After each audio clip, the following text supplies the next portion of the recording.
This very encouraging UN finding was presented at the American Meteorological Society meeting here in Denver on Monday.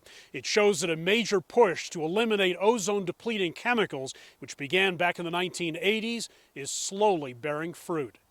The ozone layer is the part of Earth's atmosphere that shields us from most of the sun's ultraviolet rays, which are linked to things like skin cancer, cataracts, and crop damage. It's critical. Back in the 1980s, experts discovered that chemicals like chlorofluorocarbons, used in aerosol sprays and as solvents and refrigerants, had eaten away at the ozone layer.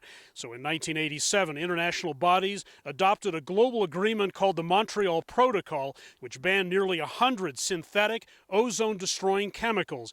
According to a new scientific assessment, that agreement appears to have been wildly successful.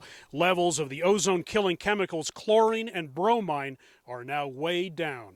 In a new report, a UN-backed scientific panel confirmed that the phase-out of nearly 99% of banned ozone-depleting substances has succeeded in safeguarding the ozone layer, leading to a notable recovery of the ozone layer in the upper stratosphere and decreased human exposure to harmful ultraviolet rays from the sun. Progress continues to be slow, though. According to the report, the global average of ozone in the atmosphere won't be back to 1980 pre-thinning levels until roughly 2040. It won't be back to normal until 2045 in the Arctic and 2066 in Antarctica. One cautionary note, the UN report warns that new technologies like geoengineering, which were developed to combat global warming, could be harmful. It says putting aerosols into the atmosphere to reflect sunlight to artificially cool the planet could actually thin the ozone layer by as much as 20% in Antarctica.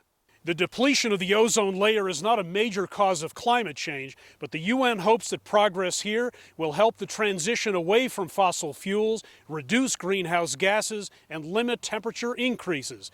That may be an even taller task. Sybrandy, CGTN, Denver.